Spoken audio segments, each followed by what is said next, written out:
નમસ્કાર મિત્રો, મારી યુટ્યુબ ચેનલ સંજય પટેલમાં આપનું હાર્દિક સ્વાગત છે। મિત્રો, આજે આપણે ધોરણ 9 વિષય છે વિજ્ઞાન, તેનો પાઠ 3, પાઠનું નામ છે પરમાણુઓ અને અણુઓ। તેની સ્વઅધ્યયન પોથી જે આ વર્ષે નવી આવેલી છે તેનું સંપૂર્ણ સોલ્યુશન આજે આપણે આ વિડીયોની અંદર જોવાના છીએ। પરંતુ તે પહેલાં જે મિત્રો અમારી ચેનલમાં નવા છે, જેમણે હજુ સુધી અમારી ચેનલને સબસ્ક્રાઇબ નથી કરી, તે અમારી ચેનલને જરૂર સબસ્ક્રાઇબ કરે, વિડીયો લાઇક કરે, શેર કરે અને બેલ નોટિફિકેશન આઇકોન ઓન કરે, જેથી અમારા દરેક નવા વિડીયોની નોટિફિકેશન તમારા મોબાઈલની સ્ક્રીન પર મળી શકે। મિત્રો, આ દરેક વિડીયોનું PDF સ્વરૂપે સોલ્યુશન મેળવવા તમારા મોબાઈલના પ્લે સ્ટોરમાંથી વિશ્વગુરુ સર્ચ કરી એપ્લિકેશન ઇન્સ્ટોલ કરી શકશો। તદ્દન ફ્રી એપ્લિકેશન છે, કોઈપણ પ્રકારનો ચાર્જ તમારી પાસેથી લેવામાં આવતો નથી। શરૂઆતની સ્ક્રીન આવી જોવા મળશે, તેમાં સ્વઅધ્યયન પોથી પર ક્લિક કરી ધોરણ પર ક્લિક કરતા વિષયના ઓપ્શન પર ક્લિક કરતા વિડીયોના ઓપ્શન પરથી તમે વિડીયો જોઈ શકશો અને પીડીએફના ઓપ્શન પરથી તમે પીડીએફ સ્વરૂપે સોલ્યુશન મેળવી શકશો। આ ઉપરાંત પરીક્ષાની તૈયારી માટે MCQના બટન પરથી MCQ રમી શકશો અને તમારા જ્ઞાનની ચેપ્ટર વાઇઝ ચકાસણી કરી શકશો। ખૂબ જ સારી એપ છે, એકવાર જરૂર ડાઉનલોડ કરીને જોજો।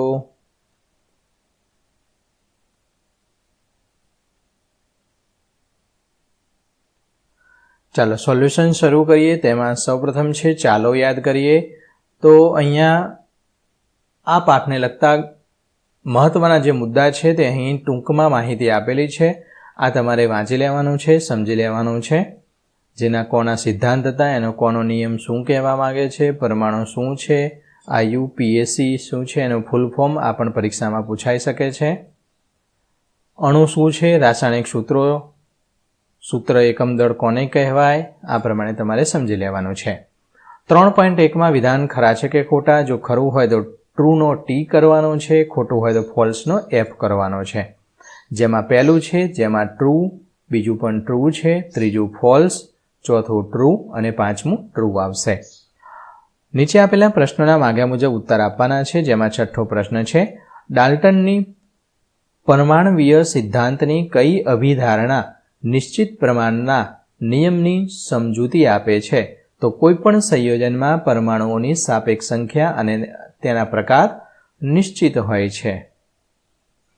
આ અભિધારણા નિશ્ચિત પ્રમાણના નિયમની સમજૂતી આપે છે। સાતમો પ્રશ્ન છે, નિશ્ચિત પ્રમાણનો નિયમ જણાવો। જે અધ્યયન મુદ્દા જે ટૂંકમાં માહિતી અગાઉ આપેલી હતી તેની અંદર પણ આપેલો છે। તો કોઈપણ સંયોજનમાં પરમાણુઓની સાપેક્ષ સંખ્યા અને તેના પ્રકાર જે નિશ્ચિત હોય છે। આઠમો પ્રશ્ન છે, ડાલ્ટનના પરમાણવીય સિદ્ધાંતની કઈ અભિધારણા દળ સંચયના નિયમનું પરિમાણ છે? તો દ્રવ્યનું સર્જન કે વિનાશ શક્ય નથી, આ અભિધારણા દ્રવ્ય સંચયના નિયમનું પરિમાણ છે।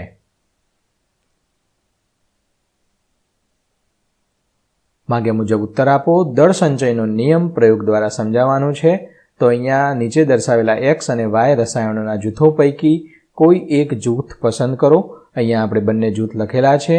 X ની અંદર copper sulphate, barium chloride, lead nitrate, Y ની અંદર સોડિયમ કાર્બોનેટ, સોડિયમ સલ્ફેટ અને સોડિયમ ક્લોરાઇડ છે। હવે X અને Y માં દર્શાવેલી યાદીમાંથી કોઈપણ એક યુગ્મના પદાર્થોના પાણીમાં અલગ અલગ 5% સાંદ્રતાવાળું 10 ml દ્રાવણ તૈયાર કરવાનું છે।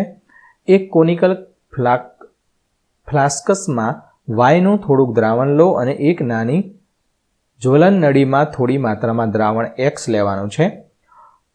જ્વલન નળીને સાવચેતીપૂર્વક કોનિકલ ફ્લાસ્કમાં એવી રીતે લટકાવો કે જેથી બે દ્રાવણો મિશ્ર થઈ ન જાય અને ફ્લાસ્ક પર બૂચ લગાવો। તો આ પ્રમાણે આગળની પદ્ધતિ છે તમારે લખવાની છે। પરમાણુ શું છે, ખરા ખોટા? તો તેની અંદર ટ્રૂનો T કરવાનો છે, ખોટું હોય તો ફોલ્સનો F કરવાનો છે।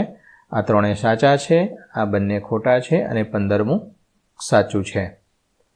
જોડકા જોડવાના છે, જેમાં પોટેશિયમનો K એટલે કે 16માં K આવશે, કેલ્શિયમનો Ca થશે, સલ્ફરનો S અને સોડિયમનો Na। માગ્યા મુજબ ઉત્તર આપો। જેમાં કોઈ પણ નિયમના દરેક ગુણકો અને ઉપગુણકો માટે SI પૂર્વક આપેલ પૈકી શું થશે?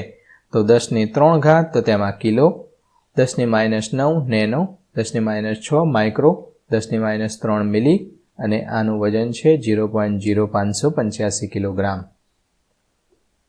માગ્યા મુજબ ઉત્તર લખવાના છે. સમજાવો પરમાણ્વીય દળ.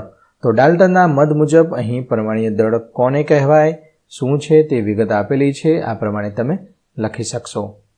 મિત્રો, આ દરેક વિડીયોનું PDF સ્વરૂપે સોલ્યુશન મેળવવા વિશ્વગુરુ એપ ઇન્સ્ટોલ કરો. તદ્દન ફ્રી છે. કોઈપણ પ્રકારનો ચાર્જ તમારી પાસેથી લેવામાં આવતો નથી. 3.3 અણુ શું છે?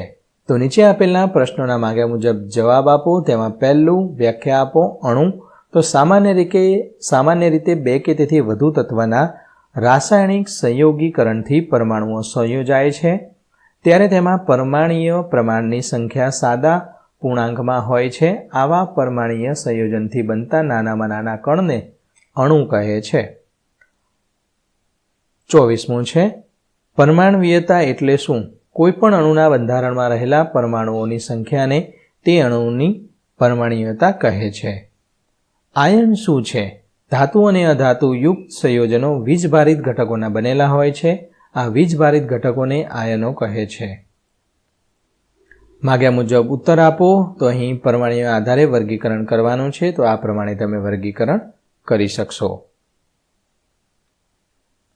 મિત્રો, વિડીયો લાઇક કરો, અન્ય મિત્રોને શેર કરો અને આ સિવાય તમારે અન્ય કયા વિષયનું સોલ્યુશન જોઈએ છે તે કોમેન્ટમાં જરૂર જણાવો, જેથી અમે તે વિષય પર વિડીયો રેકોર્ડ કરી શકીએ. ઓપ્શનવાળા પ્રશ્નો છે. પહેલામાં ઓપ્શન બી, 28માં ડી આવશે, 29માં એ, 30માં પોટેશિયમ સલ્ફેટ ઓપ્શન એ, 31માં એ, 32માં ઓપ્શન બી જવાબ આવશે. જોડકા જોડવાના છે. જેમાં 33મું છે મેગ્નેશિયમ ક્લોરાઇડ, તો તેમાં MgCl2, એલ્યુમિનિયમ ઓક્સાઇડ જેમાં Al2O3, કાર્બન ટેટ્રાક્લોરાઇડ જેમાં CCl4 અને સોડિયમ કાર્બોનેટ જેમાં Na2CO3. પ્રશ્નોના જવાબ છે. તો રાસાયણિક સૂત્ર લખવાનું છે. તો આ પ્રમાણે આના ઉપરથી બનતા તમામ સૂત્ર અહીં લખેલા છે. આ પ્રમાણે તમે લખી શકશો.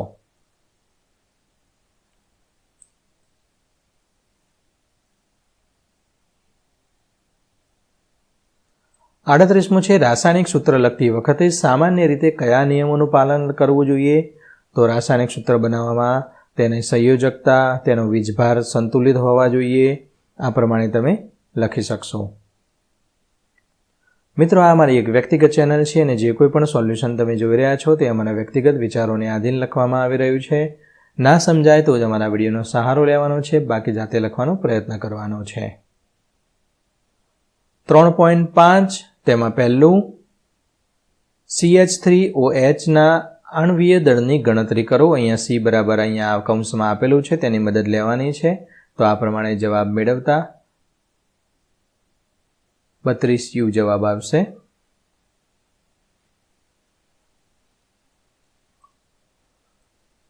ચાલીસમું આ પ્રમાણે ગણતરી કરતા 16 જવાબ આવશે. 41મું પણ તમે લખી શકશો. પ્રવૃત્તિ આપેલી છે. આ પ્રવૃત્તિ તમારા વર્ગ શિક્ષકની મદદથી તમારે કરવાની છે. મિત્રો, આશા રાખું કે આ વિડીયો છે તેનું સોલ્યુશન તમને સારી રીતે સમજાઈ ગયું હશે. દરેક વિડીયોનું PDF સ્વરૂપે સોલ્યુશન મેળવવા વિશ્વગુરુ એપ ઇન્સ્ટોલ કરો. તદ્દન ફ્રી છે. કોઈપણ પ્રકારનો ચાર્જ તમારી પાસેથી લેવામાં આવતો નથી. ફરી મળીશું આગળના વિડીયોમાં. ત્યાં સુધી આવજો.